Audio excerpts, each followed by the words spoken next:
ফয়দুল হুছেইন এই সৰু পৰা এইবিলাক কথাত বৰ্তমান আমি সেই ধৰণে গুৰুত্ব দিয়া নাই। ৩৫ বছৰ অধিক কাল আমি কংগ্ৰেছ কৰিছোঁ, NSY কৰিছোঁ, ইউথ কংগ্ৰেছ কৰিছোঁ।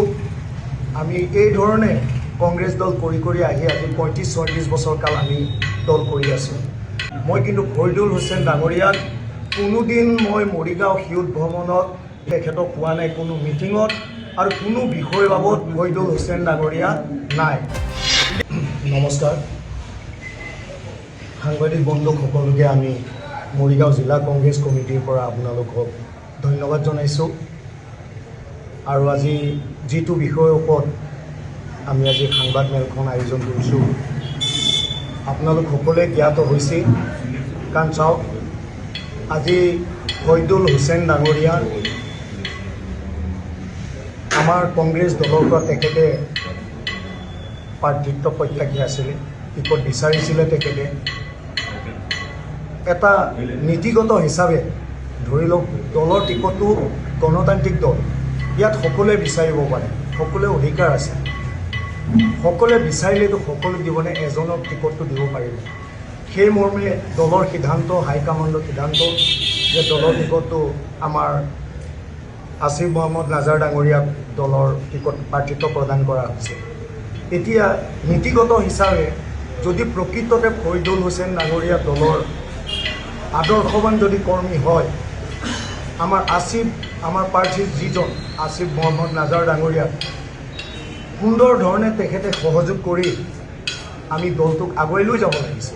এতিয়া কথা হৈছে কি, এই ফয়দুল হুছেইন ডাঙৰীয়া আজি আমাৰ কংগ্ৰেছ দলত প্ৰায় ৩৫ বছৰ অধিক কাল আমি কংগ্ৰেছ কৰিছোঁ, NSY কৰিছোঁ, ইউথ কংগ্ৰেছ কৰিছোঁ।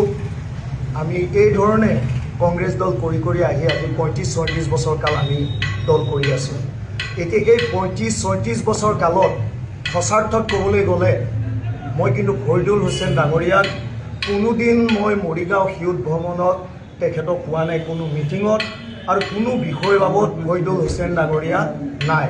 আৰু বিশেষ সূত্ৰে আমি গম পাইছোঁ, আমি মানে খবৰ লোৱাৰ মতে তেখেতে প্ৰতি মুহূৰ্তত আমাৰ 16 চনৰ যি বিধানসভা নিৰ্বাচন আছিলে, সেই নিৰ্বাচনত তেখেতে আমি বিভিন্ন মেল মিটিঙত দেখিছোঁ আমাৰ ছিদ্দিক যিজন UDFৰ কেণ্ডিডেট, তেওঁ হৈ তেখেতে প্ৰচাৰত জড়িত হৈ আছিল, UDFৰ হৈ কাম কৰিছিল।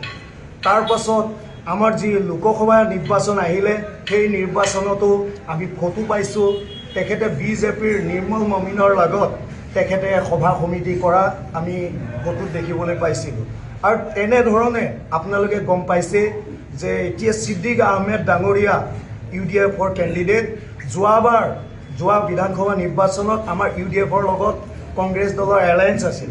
ছিদ্দিক আহমেদ ডাঙৰীয়া এনেকৈ আদৰ্শ মানে হীন নেতা, যোৱাবাৰ এলায়েন্স থকাৰ পাছত এই ছিদ্দিক আহমেদে UDFৰ পৰা নেখেলি তেখেতে নিৰ্দলীয় হৈ ইলেকশ্যনত অৱতীৰ্ণ হ'ল। এনেকৈ আদৰ্শ তেওঁলোকৰ আপোনালোকে যাব বা ৰাইজে বিচাৰ কৰিব। সেই সময়ত যেতিয়া ছিদ্দিক আহমেদে নিৰ্দলীয় হৈ ইলেকশ্যনত নামে, তেতিয়া ছিদ্দিক আহমেদক সংগ দিছিল এই ফয়দুল হুছেইন ডাঙৰীয়াই। আমি দেখিবলৈ পাইছোঁ এই ধৰণে ফয়দুল হুছেইন ডাঙৰীয়াই বিভিন্ন সময়ত বিভিন্ন ধৰণে কাম কাজবিলাক কৰি আহিছে। আমি কেতিয়াও ক'ব নিবিচাৰোঁ তেখেত যে দলৰ মানে বিষয়ববীয়া আছিলে বা আমি গম নাপাওঁ তেখেত দলৰ বিষয়ববীয়া বা দলৰ কোনোবা পৰ্টফলিঅ'ত আছিল। এটা কথা পৰিলক্ষিত হৈছে, আমাৰ দৃষ্টিগোচৰ হৈছে এই ফয়দুল হুছেইন ডাঙৰীয়া মানে প্লাষ্টিক লেণ্ডিং কৰি আমাৰ এজন মানুহে লৈ আহিছে, সেইজন হৈছে আপোনালোক সকলোৱে জানে, আমাৰ আজি বহুদিন ধৰি তেখেতে কংগ্ৰেছ দলটোক ক্ষয় ক্ষতি কৰিবৰ কাৰণে তেখেতে এই ধৰণৰ কাম কাজ কৰি আছে। প্ৰদ্যুৎ বৰদলৈ সন্দৰ্ভত আপোনালোকে গম পাইছে, বৰ্তমান সময়ত প্ৰদ্যুৎ বৰদলৈ ডাঙৰীয়াই দলটো এই বিপৰ্যয় সময় এই দলটোক তেখেতে এৰি আজি BJP দলত যোগদান কৰিছে। আৰু গোটেই কূট কৌশল এই ফয়দুল হুছেইন ডাঙৰীয়াক লৈ আহি লাহৰীঘাটত প্ৰাৰ্থিত্ব বিচৰা বা গোটেইখিনি কাম এই মানে প্ৰদ্যুৎ বৰদলৈ ডাইৰেকশ্যনত হৈ আছিলে। আমি যিখিনি আমাৰ হাতত তথ্য আছে ডাইৰেকশ্যনত হৈ আছিলে আৰু প্ৰদ্যুৎ বৰদলৈ চিন্তা চৰ্চাটোৱে হৈছে কেনেকৈ কংগ্ৰেছ দলটোক খেলি মেলি লগাব পাৰি। তেখেতে জানে যে লাহৰীঘাট সমষ্টি কংগ্ৰেছৰ দুৰ্গ, এই দুৰ্গটোত কেনেকৈ তেখেতে আঘাত কৰিব পাৰি এইটো চিন্তা চৰ্চা কৰি ফয়দুল হুছেইন ডাঙৰীয়াক তেখেতে লৈ আহিছে। লৈ আহি এই গোটেইখিনি খেলি মেলি প্ৰদ্যুৎ বৰদলৈৰ নেতৃত্বত ফয়দুল হুছেইন ডাঙৰীয়াই কৰিছে।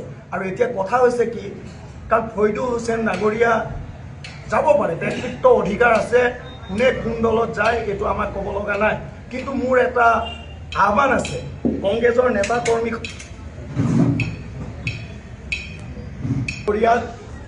আজি ইউজ কৰিছে, ব্যৱহাৰ কৰিছে। আৰু মই সকলোকে এটা আহ্বান জনাব বিচাৰিছোঁ, নিষ্ঠাৱান কংগ্ৰেছ কৰ্মীসকলক মই এটা আহ্বান জনাব বিচাৰিছোঁ, টিকট বিচৰাৰ অধিকাৰ সকলোৱে থাকে।